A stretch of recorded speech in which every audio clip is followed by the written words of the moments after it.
When engaging community, don't just come there looking for answers and then take what you find and leave. Don't center yourself. Don't take up more space than necessary. Don't count anyone out.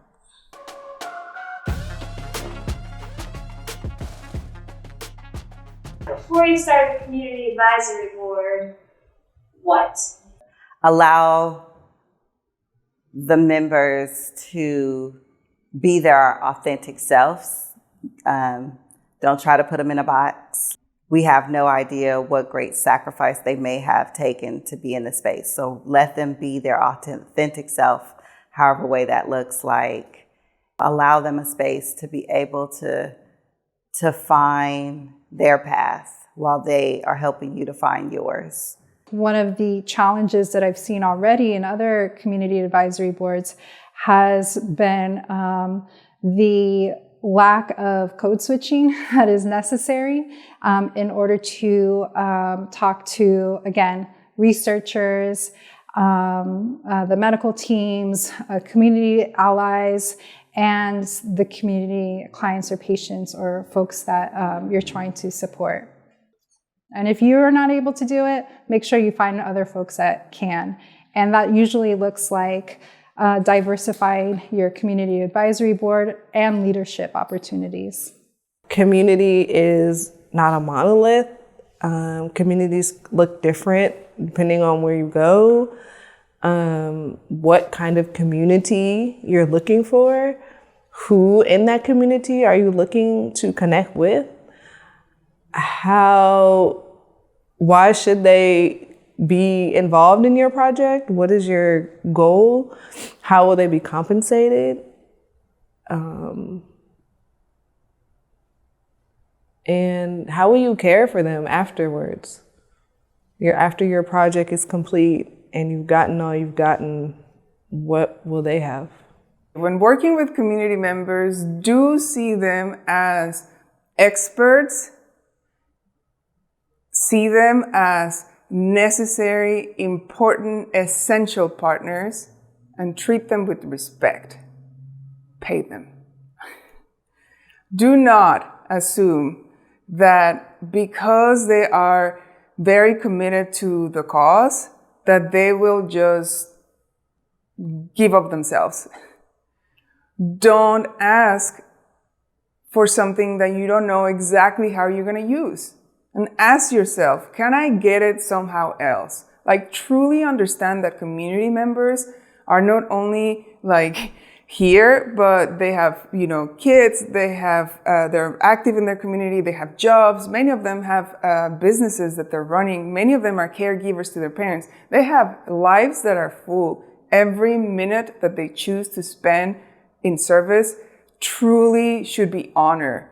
So don't think of community members as volunteers. They are your partners, and without them, you do not exist.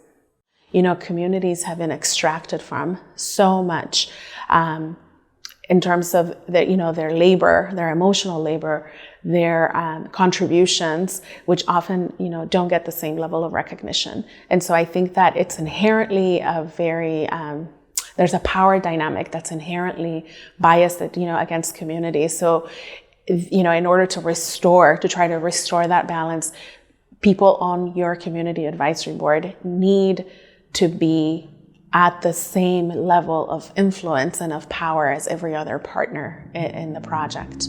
So, they need to be compensated adequately. They need to be provided with the same training, professional development opportunities, and perhaps even more so than other partners in the research team. You don't just bring a group together, put them in front of leadership or people who are trying to make a change and start drilling at them for their experience and treating them like a focus group. Some don'ts when you're bringing together a community advisory board is not to compensate them with gift cards, to really come at them as they are consultants, although you may be approaching the title as community members or a community voice advisory council. Another thing is you should take time to pour back into them. Ask them what are their dreams, what are their professional development hopes, what do they want to get out of this? And each and every time that you meet, it shouldn't just be spent drawing information out of them, but spend time bringing people in to educate them, bringing people for training. Know that some things that come up when people are talking about their experiences are traumatic, and there are hard conversations that happen between community advisory members when they're trying to help you impact change. So you need to provide support.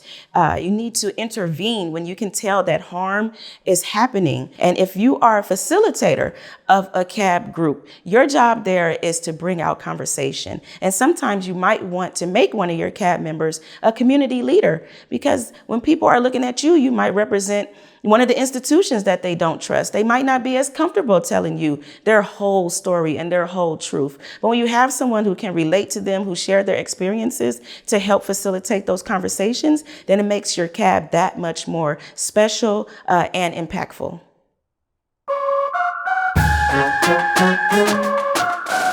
Thank you.